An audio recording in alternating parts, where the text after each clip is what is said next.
Magandang gabi po sa lahat.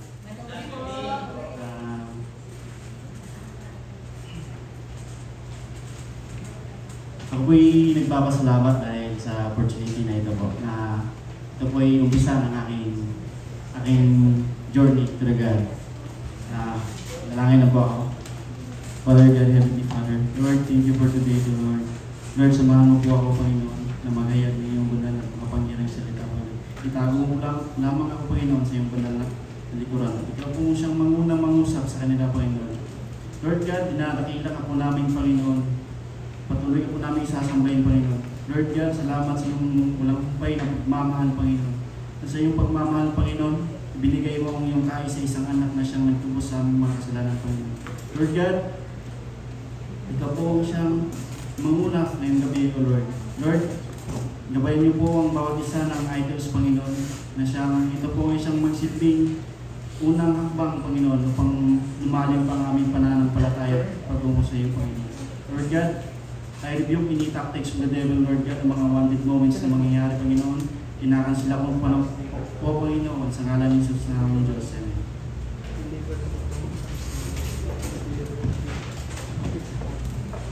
Ginawa ko pong topic na to ay para sa akin at saka para po sa magigiting ng mga idols.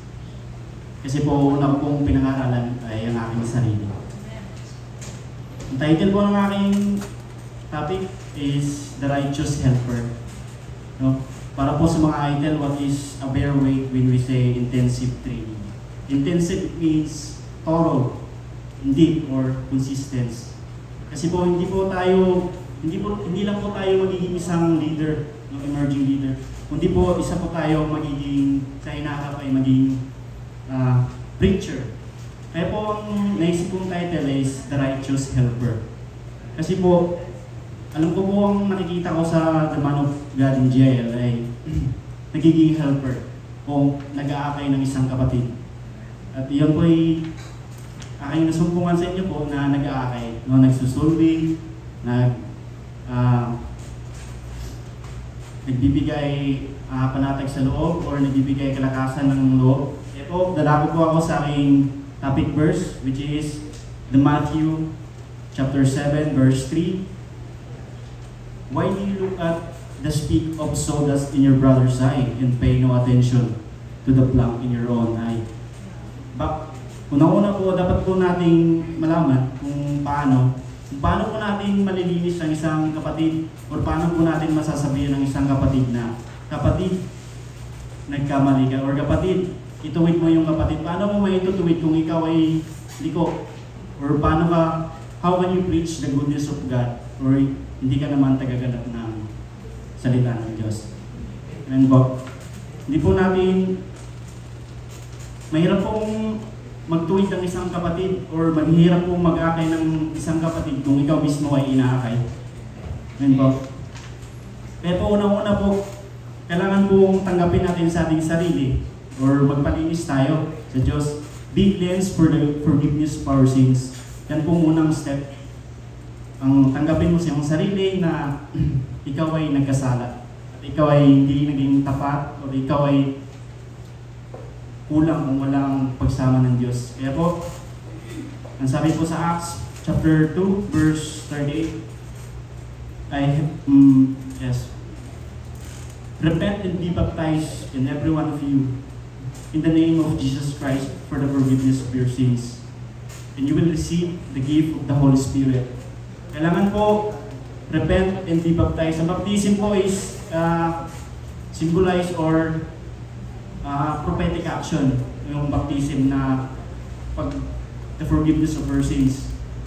Kailangan po, yung iba sabi po, pwede naman hindi magpa-baptize pero napo-forgive yung sins. Yes, pwede. Just imagine yung magnanakaw na kasamang pinako ng Panginoon natin Jesus sa likod. Yung una ay tinutuyan niya yung Panginoon Jesus.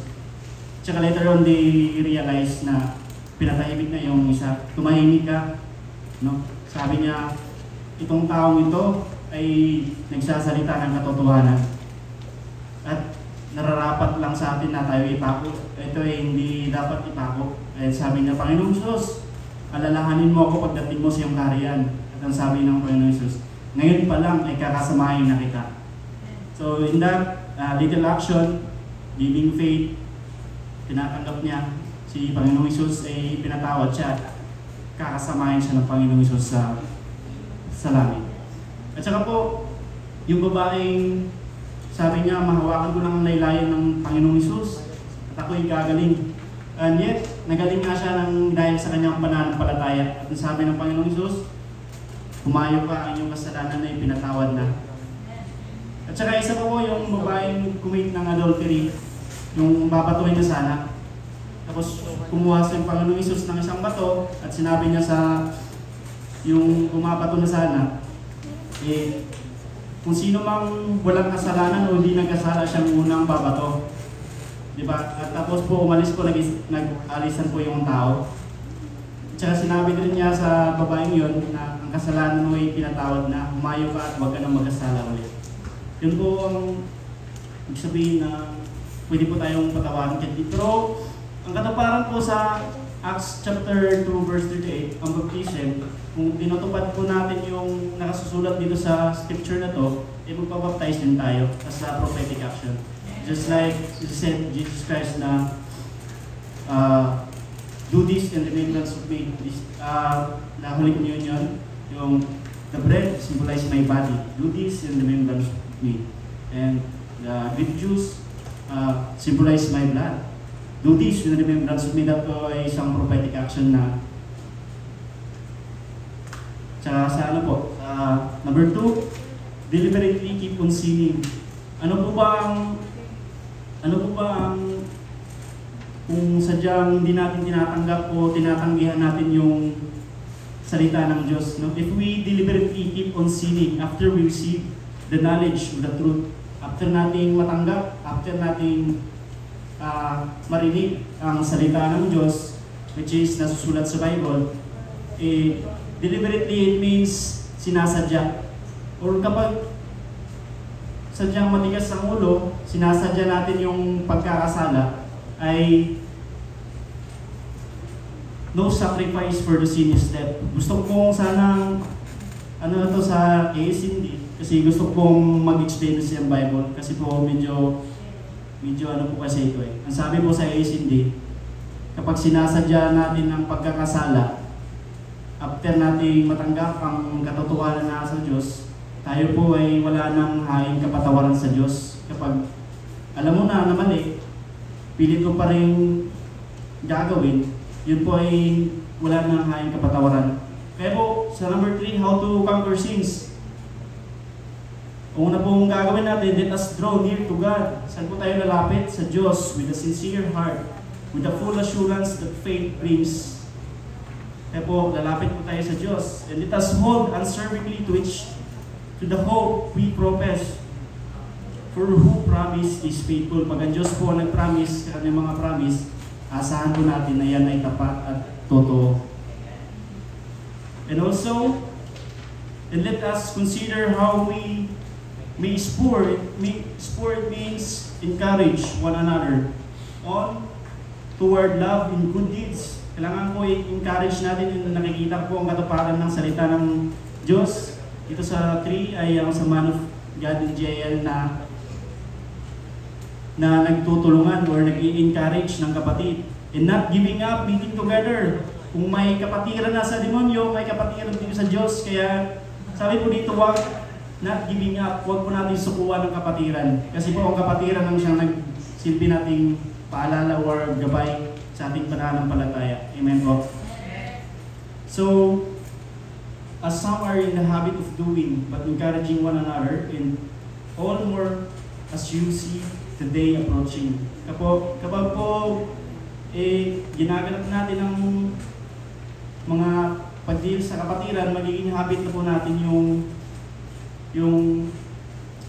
magiging habit na po natin yung paglilingkod sa Diyos. Amen po ba? Sa conclusion ko po, sa Ecclesiastes chapter 7 verse 20, indeed, sa mga gawa, there is no one on earth who is righteous. Lahat po tayo ay hindi righteous. No one who does what is right and never sin. Lahat po ng tao ay nagkakasala. Amen po? Amen. Kaya po, paano po maiwasan ng pagkakasala? Yan po ay napaka na tanong, no? Paano po maiiwasan ng pagkakasala? Sa Awit, chapter 119, verse 11 to 13, ang salita mo ay aking iningatan sa aking puso upang huwag akong magkasala laban sa iyo. So kung gusto mo pong iwasan ng kasalanan, ang salita ng Diyos ay iingatan mo sa puso. Sa isa pa po, ito po ay isang reminder sa 1 John 1 and 1 John verse 2, chapter 2, verse 1. My little children, I am writing these things to you so that you may not sin. But anyone does sin, we have an advocate with the Father, and that is only one, Jesus Christ, the righteous. Kapag po tayo ay ginawa po ang Biblia, ito po ay sinulat para po tayo ay hindi magkasala. Kasi po ito po ang batayan upang hindi tayo gobiyan, o ito po ang batayan kung lalagpas ba tayo, magkakasala ba tayo o hindi. Tsaka po, isa lang po ang ating advocate. Isa lang po ang tagapamagitan sa Diyos Ama. Yun ay ang anak niya na si Jesus Christ the righteous. Righteous po siya. Then, tao po siya na nagkatawang, Diyos po siya na nagkatawang tao. Kaya siya lang po ang nag-iisang taong righteous. Manalangin po. Lord God, salamat po sa gabi nito, Lord. Lord, salamat po, Panginoon, na ikaw po ang siyang naghayag ng salita ngayong gabi, Panginoon. Lord God, patuloy niyo po kaming samahan, Panginoon. Kami po yung mga lingkod, Panginoon. Tulungan niyo po kaming, Panginoon, na pag-ingatan ng iyong salita sa aming puso, Panginoon, upang huwag kaming magkasala laban sa iyo, Panginoon. Lord God, inaangkin po namin na hindi po kami magiging sapat kung hindi mo kami sasamahan, Lord God. Lord God, ikaw po siyang manguna, Lord God, lalo na po sa aking mga kapatid natin. So, Lord God, patuloy ka po mag-aalab sa aming puso, Panginoon, upang hindi po kami mawalan ng pag-asang maglingkod sa iyo po, Lord God. Salamat po sa lahat ng kabutihan mo, Lord God. Binabalag ko po ang buong pagdakila na may pagpapasalamat, Lord God, sa dakila naming Diyos na tagapagligtas na Hesus Kristo. Amen. Amen. Kaya minsan ako